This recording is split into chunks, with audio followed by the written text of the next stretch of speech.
I welcome you to this special series on nutrition, human nutrition, and I'd like you to listen. You can pause when you want to so that you can take notes, and as much as possible, if you have questions, you can ask your questions on the Google Classroom. Now ensure that you take note of this particular lecture. It's a very major series of all the lectures that I've given to you in the past. So let's dive into it. First, we shall look at the introduction of nutrition. Nutrition may be defined as the science of food and its relationship to health, and it is concerned primarily with the parts played by nutrients in the body growth, development, and maintenance. Now, the word nutrient or food factor is used for specific dietary constituents such as proteins, vitamins, and minerals. And I know you've heard the word dietetics. This is the practical application of the principles of nutrition. The practical applications of the principles of nutrition. And it includes the planning of meals, that is food for the well and the sick. Now, good nutrition actually means maintaining a nutritional status that will enable us to grow well and enjoy good health. Therefore, the subject of nutrition is very extensive, since our concern is the community aspects of nutrition. The subject will be dealt with in 5 sections. I will be talking about dietary constituents. I will be talking about nutritional requirements. And beyond that, I shall be talking about assessment of nutritional status, nutritional problems in public health, and the nutritional programs that exist around the globe. Now, regarding the issue of nutrition and health, I'd like to discuss some changing concepts. There have been concepts over the years concerning the topic of food, nutrition, health, and disease. And so let's go through this history so that it will provide a better perspective to understanding this topic properly. Through the centuries, food has been recognized as important for human beings, both in health and disease. Now, the history of man to a large extent has been about a struggle to obtain food until the turn of the 19th century. The science of nutrition had a limited range. The thinking about nutrition was limited, and it is not as it were today. Protein, carbohydrates, and fat had been recognized, early in the 19th century as energy-yielding foods, and much attention was paid to their metabolism and contribution to energy requirements. Along the line, the discovery of vitamins, that is, vitamins became rediscovered. That is the science of nutrition. Between the two world wars, we had the research of protein, which gained momentum. And by about the 1950s, all the presently known vitamins and essential amino acids had been discovered. You see, so nutrition gained recognition as a scientific discipline with roots in physiology and biochemistry. In fact, nutrition was regarded as a branch of physiology and taught as much as such to medical students. It became critical and very important, and it gained its roots under science, so biochemistry and physiology. And today, it's a major branch of physiology which is taught to the medical students. So great advances have been made during the past 50 years, both in knowledge of nutrition and in the practical application of that knowledge. So specific nutritional diseases were identified and technologies developed to control them, as for example, protein energy malnutrition, endemic goiter, and nutritional anemia. So you have nutritional blindness and diarrhea diseases. So these are advances that have been made, such that we now have specific nutritional diseases that can be pinpointed. While attention was concentrated on nutritional deficiency diseases, during the first decades of the century, we had the science of nutrition extending its influence into other fields. They included agriculture, family husbandry, economics, and sociology.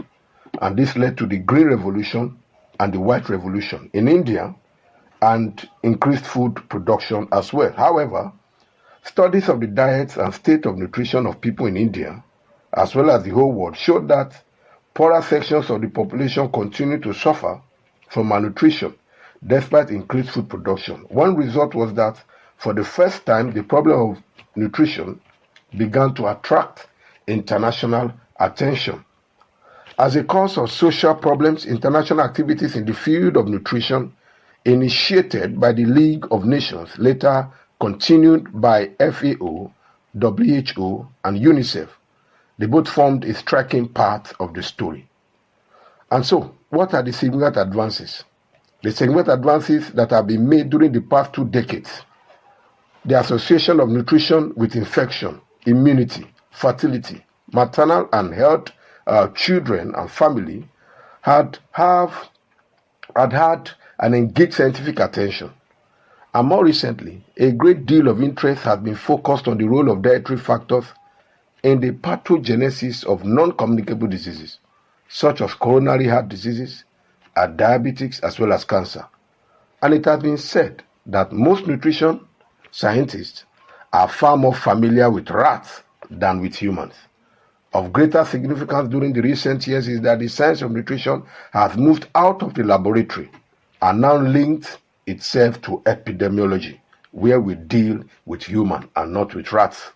This association has given birth to newer concepts in nutrition, such as epidemiological assessment of nutritional status of communities, nutritional and dietary surveys, nutritional surveillance, nutritional and growth monitoring, nutritional rehabilitation, nutritional indicators, and nutritional interventions. All these are part of what is broadly known today as nutritional epidemiology. So, science, nutrition has evolved so much till what we have from the 19th century to the nutritional epidemiology of today. So, epidemiologic methods are now increasingly used not only in the elucidation of disease, etiology of disease, and identification of risk factors of disease, but also in the planning and evaluation of nutritional programs. With these newer concepts and newer approaches, nutritional science has become more dynamic. Another concept that has emerged in recent years is that nutrition is the cornerstone of socio-economic development, and that nutritional problems are not just medical problems, but are multifactorial, with roots in many other sectors of development such as education, demography, agriculture, and rural development. That's another concept that has emerged in the recent years. And so nutrition has now become a cornerstone of so many areas of development. And just as listed there, it has also become a very pivotal means of understanding certain nutritional problems that are not just medical problems, but are multifactorial, with roots in many other sectors or many other development areas such as education, demography, agriculture, and rural development. Therefore, it has become apparent that lasting improvement in the health and nutritional status of people can be brought about only through a successful attack on the basic problems of poverty and injustice. So the old concept that the health sector alone is responsible for all nutritional problems of the community has long faded away. It is now realized that a broad intersectoral and integrated approach, that is, every sector coming together to fight this menace, is a better way of development and is needed to tackle today's nutritional problems. Therefore, in the global campaign of health for all, promotion of proper nutrition is one of the 8 elements of primary health case. Now, there are a lot of cases. However, in trying to carry out a good global campaign of health for all as you have today, we have come to discover that promotion of proper nutrition is one of the 8 cardinal elements of primary health care. You have the nutritional indicators, which have been developed to monitor health for all. Greater emphasis is now placed on integrating nutrition into primary health care systems, which is fast succeeding in Nigeria. And this has made it possible for nutrition to become a part of our studies, part of the education, part of our programs, part of our healthcare in a lot of health campaigns. And it has become part of also the formulation of national dietary goals, which does promote health and nutritional status of families and communities. So you see, it is very, very important. We have seen this concept. This concept is a very interesting one from the 19th century. It's no longer an issue of just protein, carbohydrate, and fat that was recognized in the 19th century. We have come to know about the macronutrients and the micronutrients. And we have seen a lot of advances that took place in the last 50 years. And we have come to understand that things have really developed such a way that it has become a global issue, and international bodies have been involved, and they have seen significant advances that have been made in the last 2 decades. And today, it has metamorphosized into nutritional epidemiology. And another concept that we have seen is that it has emerged in recent years, and that we have noticed that nutrition is the cornerstone of a lot of phases of socio-economic development. And as a result, the need to integrate it into our health system, into the primary health care system, into the educational system has largely succeeded. And that has helped, in other words, to improve the global campaign for health for all. And then we have also seen that indeed great emphasis is now placed on integrating nutrition into all phases of life, because we also understand that it has also helped in formulation of national dietary goals. And this will promote health and nutritional status of families and communities. At this juncture, we want to talk about the classification of foods. The classification of foods. Now, when we say the classification of foods, we will classify them by origin. We are looking at classification of foods, and there are many ways of classifying foods. Number 1, classification by origin. Number 2, classification by chemical composition. Number 3, classification by predominant function. And number 4, classification by nutritive value. So those are the 4 ways we can classify food. Now, let's look at number 1, classification by origin. Number 1, it means foods of animal origin. While number 2, foods of vegetable origin. So there are 2 origins to every food. We have the animal origin and the vegetable origin. Number 2, classification by chemical composition. The classification by chemical composition. The first A is protein. B is carbohydrate. C is mineral. And D, fat. E, vitamin. So the classification by chemical composition remains protein, carbohydrate, minerals, fat, and vitamins. Then number 3, classification by predominant function. Classification by predominant function. We have the body-building foods. That's A part of number 3. We're looking at the classifications by predominant function now. Under it, you have the body-building foods, which include your milk, your meat, your poultry, your fish, the eggs, pulses, and groundnuts. Number B are the energy-giving foods. The energy-giving foods, which include the cereals, the sugars, roots and tubers, fats, and oils. Number 3, you have the protective foods. The protective foods. Example includes vegetables, fruits, and milk. Vegetable, fruits, and milk. And number 4, you have classification by nutritive value. Classification by nutritive value. So let's see the classification by nutritive value. We have A, cereals and millets. The next one, pulses, that's your legumes. The next one, we have vegetables. The next, we have nuts and oilseed. We have fruits.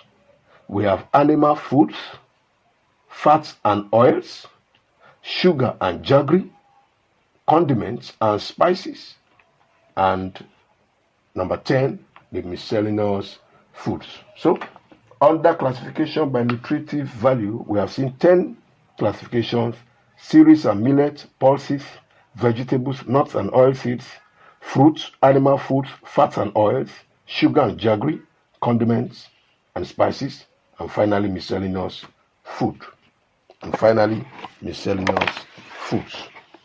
Now, let us see nutrients as a topic. Nutrients. Nutrients are organic and inorganic complexes, and they are contained in food, and there are about 50 different nutrients which are normally supplied through the foods that we eat. Now, each nutrient has specific functions in the body.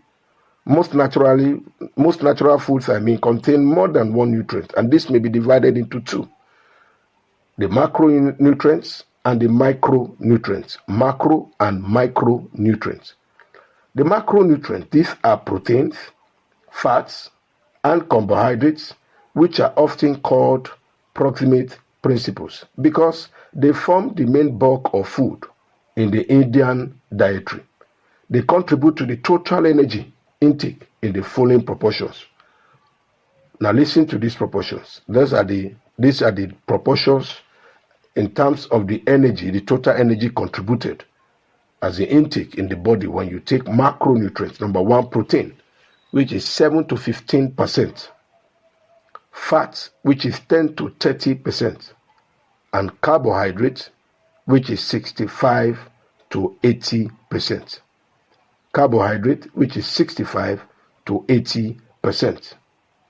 Under micronutrients, these are vitamins and minerals.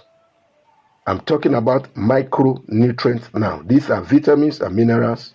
They are called micronutrients because they are required in small amounts, which may vary from a fraction of a milligram to several grams. And so, a short review of basic facts about these nutrients will be discussed as we'll continue.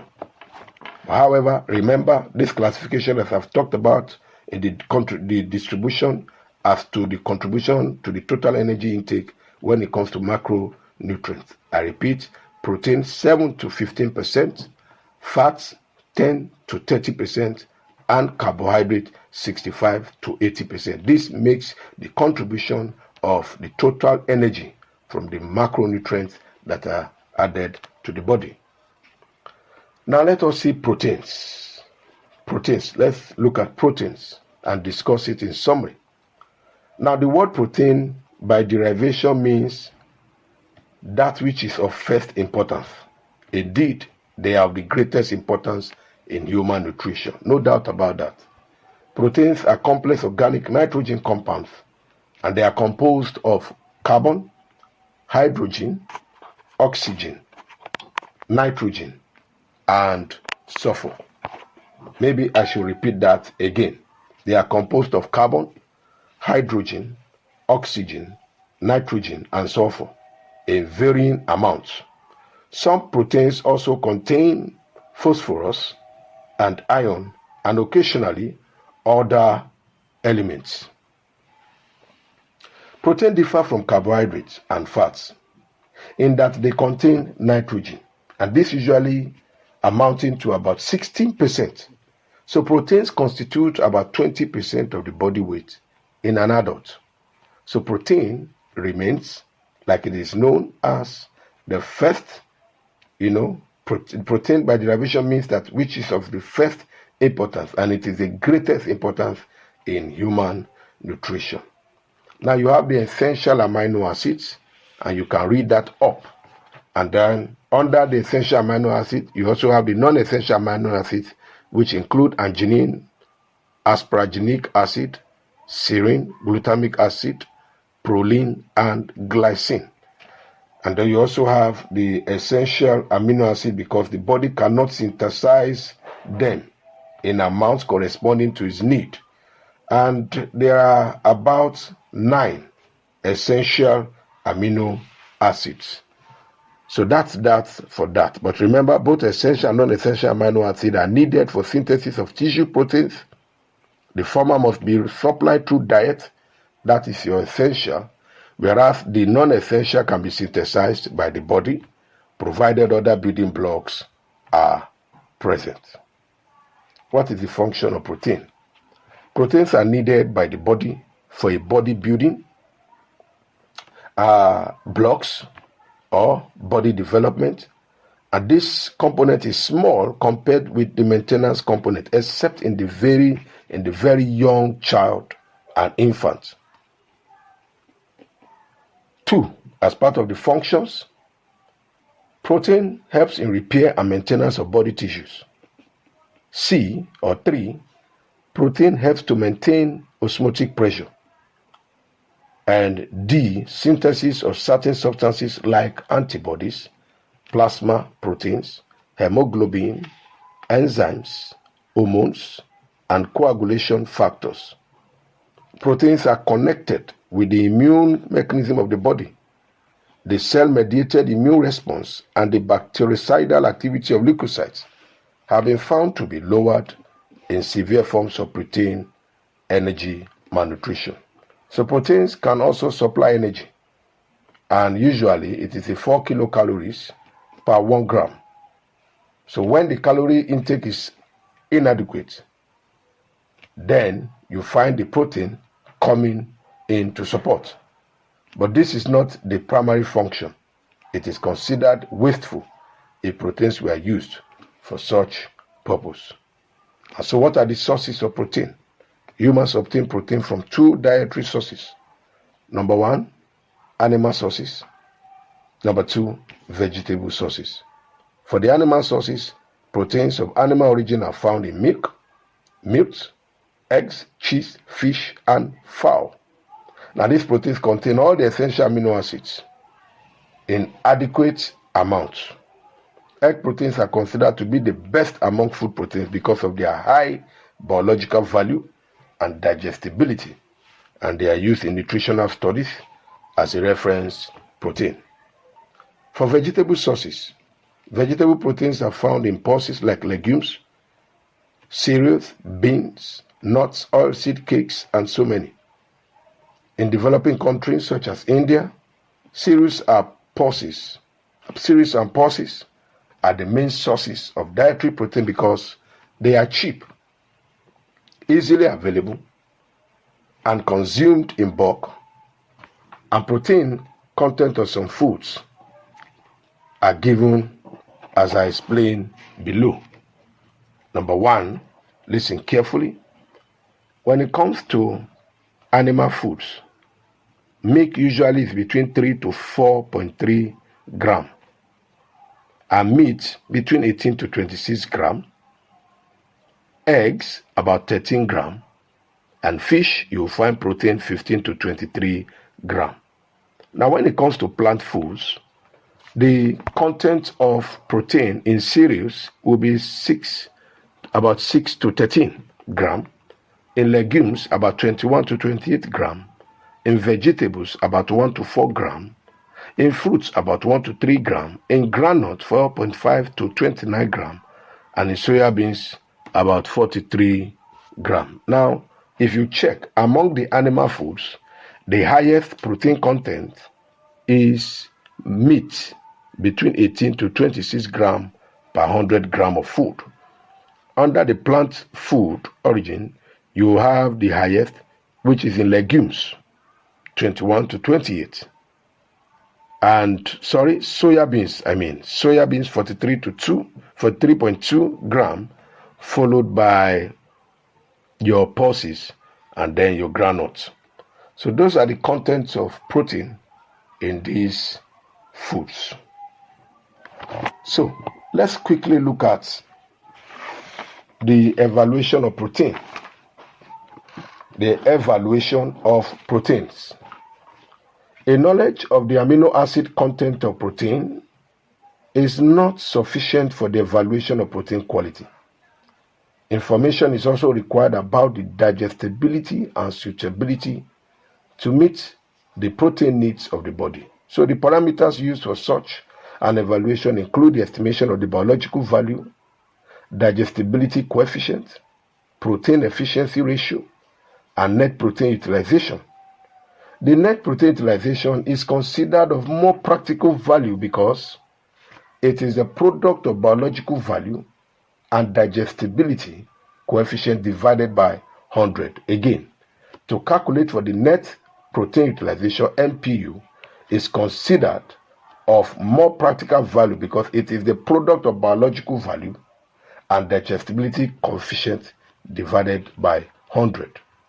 In exact terms, it is a proportion of ingested protein that is retained in the body under specified conditions for the maintenance and for the growth of the tissues. In other words, growth is an important yardstick for ascertaining the essentiality of a nutrient. Growth remains the very important yardstick for ascertaining the essentiality of a nutrient. Now, let us see the topic assessment of protein nutrition status. The assessment of protein nutrition status. Now, a battery of tests have been suggested to assess the state of protein nutrition, and these include the arm muscle circumference, the creatine height index, serum albumin and transferrin, total body nitrogen. At this present time, the best measure of the state of protein nutrition is probably serum albumin concentration, and you do that as a test in the lab known as total protein and albumin. It should be more than 3.5 grams per dl for protein. A level of 3.5 grams per dl is considered mild degree of malnutrition. A level of 3.0 grams per dl is a severe malnutrition. So serum albumin and transferrin assess the ability of the liver to synthesize these proteins.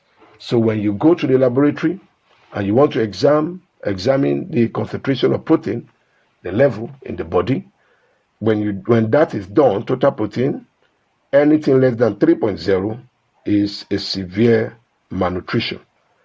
3.5 and above is said to be okay. So it should be more than 3.5 and it should not be less than 3.0, because if it does happen, that is a severe case of malnutrition. So that is all for protein. We shall be discussing fat now. So it is time to discuss fats. We have discussed about protein. So let's move to fats. Fats are solid at 20 degrees centigrade and they are called oils. Fats are solid at 20 degrees centigrade and are usually called oils. If they are liquid at that temperature, they are known as oils. Once you see them liquid with that high viscosity, in their liquid form at that temperature is known as oil. Fats and oils are also concentrated sources of energy, and they are classified as number 1 or A, simple lipids. An example of simple liquids are your triglyceride.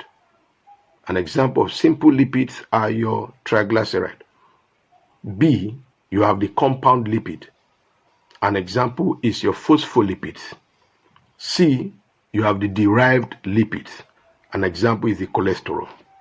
So your simple lipids again, example is triglyceride. Your compound lipids, an example is phospholipids. And the derived lipids, an example is cholesterol. So the human body can synthesize triglycerides and cholesterol endogenously, that is, within the body system. Most of the body fat, that is 99%, in the adipose tissue is in the form of triglycerides. Now, in normal human subjects, adipose tissue constitutes between 10 to 15% of body weight. And therefore, the accumulation of 1 kilogram of adipose tissue corresponds to 7,700 kilocalories of energy.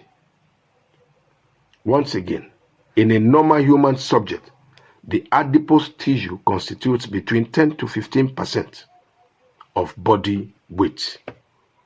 The accumulation of 1 kilogram of adipose tissue actually corresponds to 7,700 kilocalories of energy.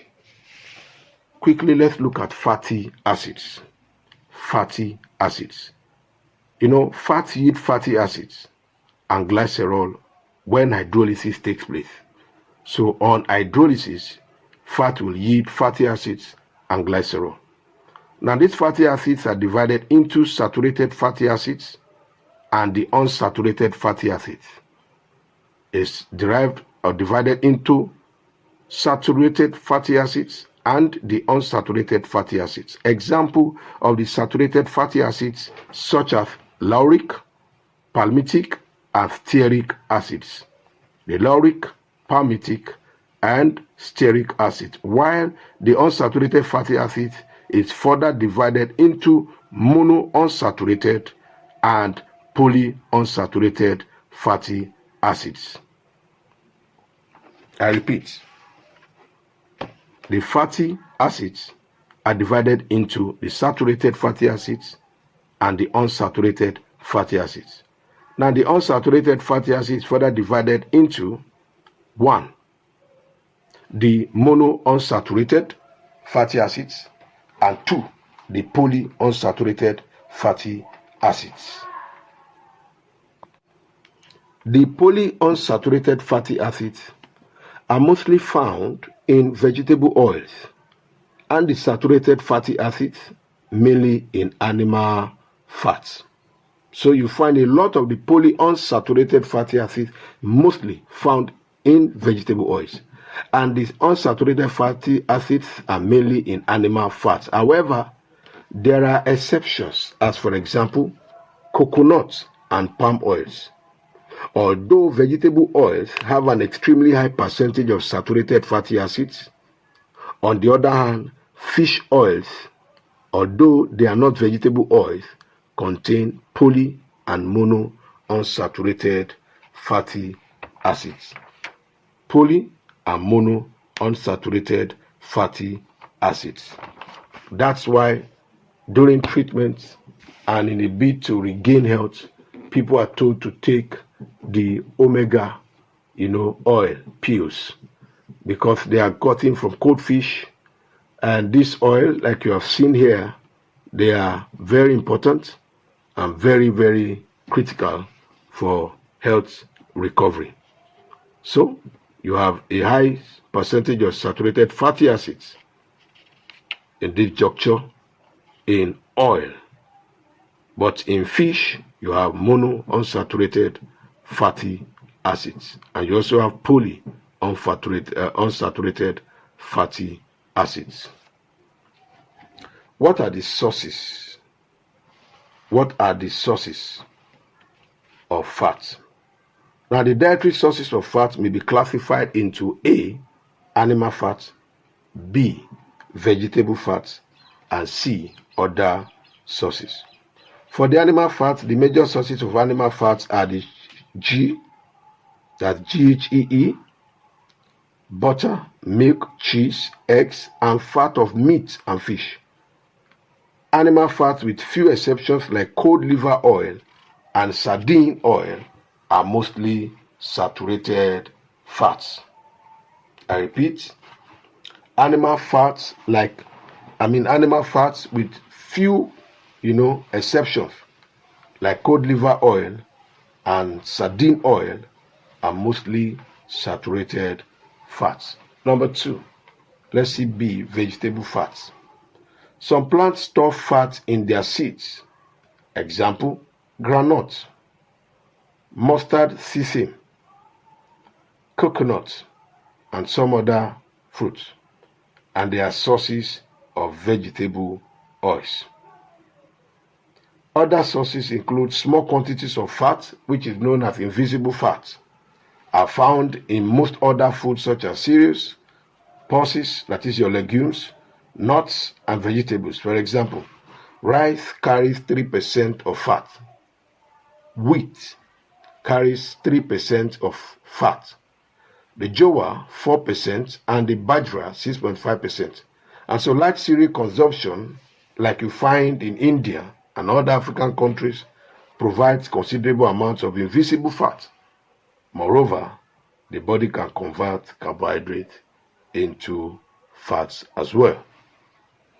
Let's see the functions of fats. The functions. Fats have always been equated to calories, and they are high energy foods, providing as much as 9 kilocalories for every gram. By supplying energy, fats spare proteins from being used for energy. Besides providing energy, fats serve as vehicles for fat-soluble vitamins. These fats, they serve as vehicles for fat-soluble vitamins. So fats in the body support visceral such as heart, it supports visceral such as kidney and intestine. And fat beneath the skin provides insulation against cold. Without fat, food is limited in palatability. You won't enjoy that food without fat. It is only recently that the non-calorie roles of fats have been discovered. For example, vegetable fats are rich sources of essential fatty acids which are needed by the body for growth.